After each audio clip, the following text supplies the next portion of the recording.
Welcome y'all to DIY Food Plot Pro. Thank you so much for watching today's episode. Please smash that like and subscribe button and help me grow this channel. Today our episode is, are you planting food plots for your benefit or for your whitetails benefit? Okay, there's a very big difference there, and they don't always correlate with one another. Okay, so we're going to go through this, and today we're going to talk about when is the most stressful time on a whitetails. We're going to talk about what objectives that you have as a manager of your own property or your lease, wherever you're hunting. Do I recommend these plots? Where do you plant them if I do recommend them? And doing some special things with these type of plots to be able to maximize our time and energy and our land that we may not have an abundance of, okay? So let's get right into it. When is the most stressful time on a whitetail? It's right now. We're early February. There's very little left to eat. We're actually out in a turnip and radish patch. This plot didn't hardly even get hunted, okay? This was solely based for the whitetails to help them in their rebuilding time in late winter, okay? That's the reason this plot exists, okay? They are hammering this stuff, okay? It doesn't look the prettiest. We were in a severe drought last year when this was planted. It's gotten heavy grazing. Every day when we come to this farm, this field is probably 3/4 of an acre of field here is completely full of deer. Saw multiple bucks out here last night, 15 to 20 does. So they are hammering this right now. Why? Why are they hammering? Because this is the only food that's left around. I'm not saying this is the best quality food plot that you can plant, but this time of the year, all the other plots have played out, okay? This is what you're left with. And this gives your whitetails quality nutrition to get their weight back up, okay? So let's talk about spring green up, okay? Do whitetails need a lot of nutrition, quality nutrition in the spring?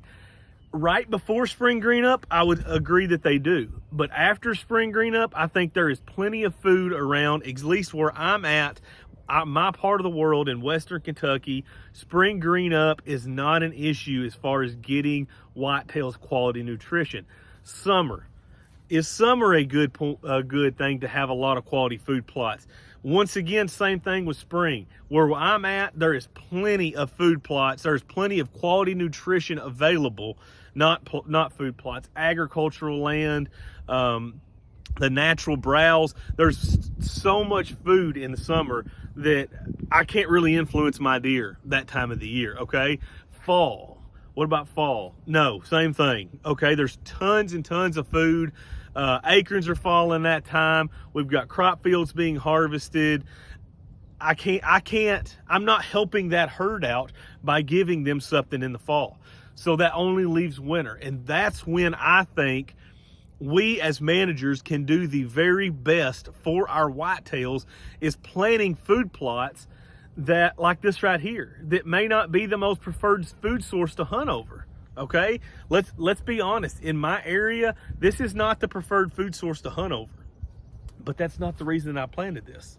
I planted this to help my bucks get back up to weight after the rut, and the does as well, okay? The bucks our rut is mid-November, and they start early November chasing, and they will chase all the way basically to mid to end of December, kind of depends. But for that 45 to 60 day period, those bucks are not taking care of themselves like they have the other 10 and a half, 11 months out of the year, okay? They are not eating, they are chasing, they are running wild, and their bodies show it, okay? Perfect point is pre-rut, right before the rut, we can look at a body of a whitetail and say, that's a 4-year-old, that's a 3-year-old, it's a 2-year-old, it's a 5-year-old, fairly easily. Do that at about a month after the rut and see if you can tell.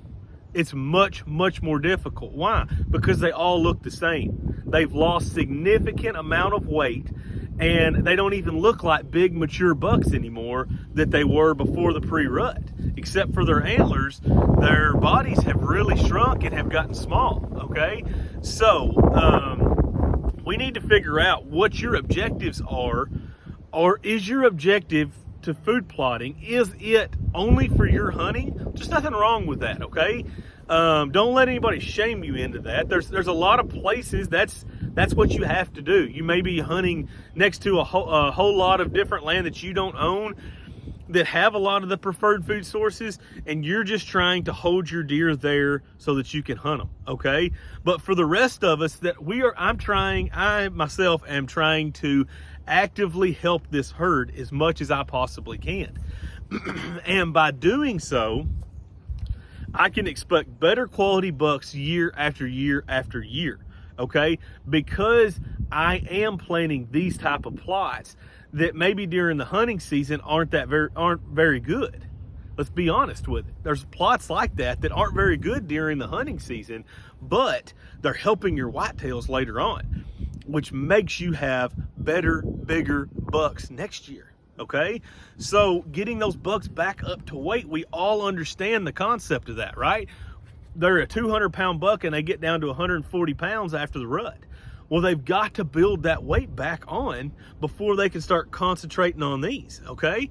So if we can get that body weight built back up over the winter time, then spring green up time comes, protein levels are through the roof, and then all of a sudden, here we are, okay?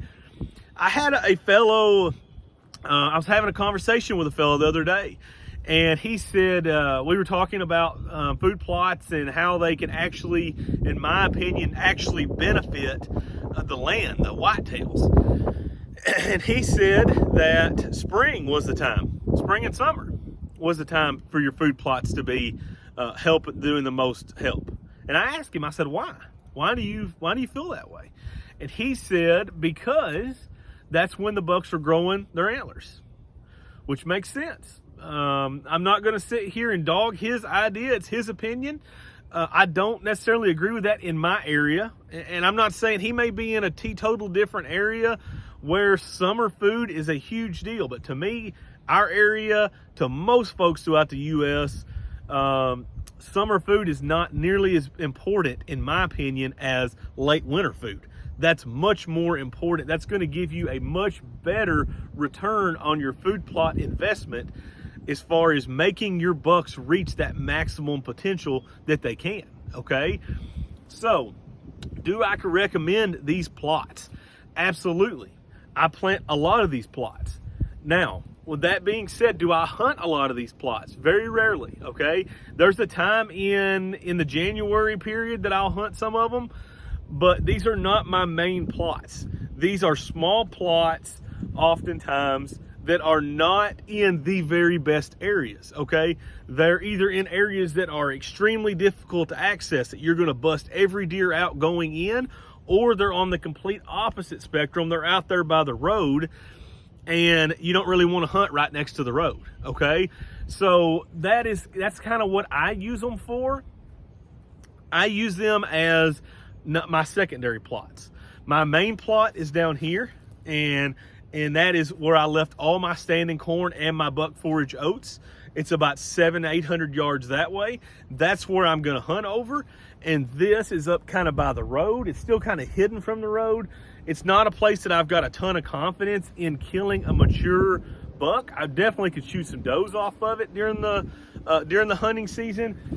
But right now is when this plot is absolutely kicking butt, okay? When I put these cameras out here the other day, I had more pictures here than I did in that standing corn down there that still has standing corn. That's telling you that this is the preferred food source for this time of the year, okay? So that's very important, and that's something that we need to remember. Just because they're not hammering your plots in October, November, December, when we're all out there hunting, doesn't mean that this plot right here doesn't have a place, okay? It just means it might not be the very best plot to hunt over, okay? But if you have some extra land, then this is a very good choice. I highly, highly recommend this, okay? And one other thing to mention is bucks and does will go a long, long way in wintertime looking for something like this, okay? This is not really usual to me to have 20, 25 deer up here eating this every night. but they've all come from all over, and they found this right here. And they found these turnips and radishes, this brassica plot. They're hammering it. They're pulling these things up. Even though it doesn't look all that great, there's a ton of radishes and turnips out there that these deer are eating. And it's really giving them quality nutrition. Now, one thing I want to talk about is what can I do special with this if I don't have a ton of land?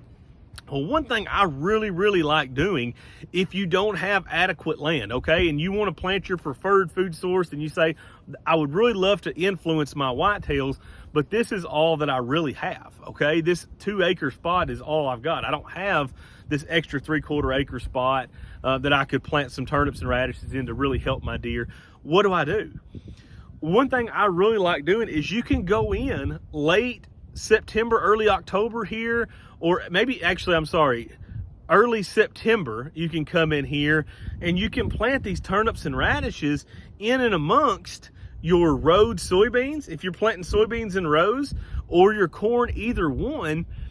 And then as your corn kind of goes down, that sunlight is going to hit those and they're going to come on up through it, right?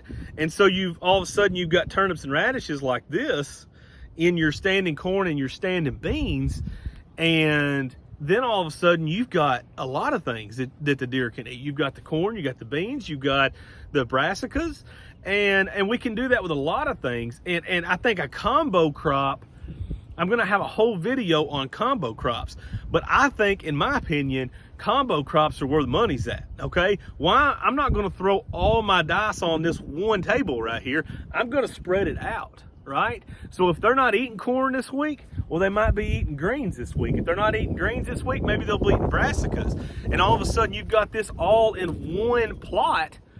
Well, then you've got a much better chance at holding those whitetails over a longer period of time than if you just had 1 acre of corn here, which is great, don't get me wrong, or 1 acre of brassicas or anything, clovers or whatever.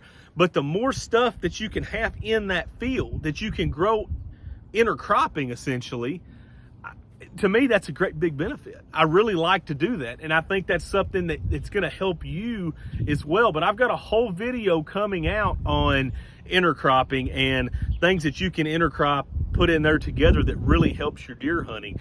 But think of this and remember this when we're thinking about what plots that we want to hunt. Do you want to just be something you just want to have a plot that's great for your deer hunting? Or do you actually want to help your herd and influence that herd and maximize that herd's growth and antlers and make them as healthy as you possibly can? Because a plot like this does exactly that, okay? It maximizes everything that you're doing when you give that whitetail something to eat 12 months out of the year. Because let's face it, 9 to 10 months out of the year, the whitetail's got plenty of food. It's those 2 to 3 months, and it just so happens that that's the most critical time in that whitetail's life. After post-rut, it's freezing cold, it's snowing. There's a lot of bad things that are going on that time of the year, okay? They've lost all their body weight from the rut. So this is a very important part of being a whitetail manager and managing your herd for the best quality of whitetails that you have. It may not be the best return on your investment as far as hunting goes, but as far as building your deer herd to a better class, this right here is money in the bank, guys. Thank you so much for watching today's episode. Please smash that like and subscribe button and help me grow the channel, and I'll see you soon.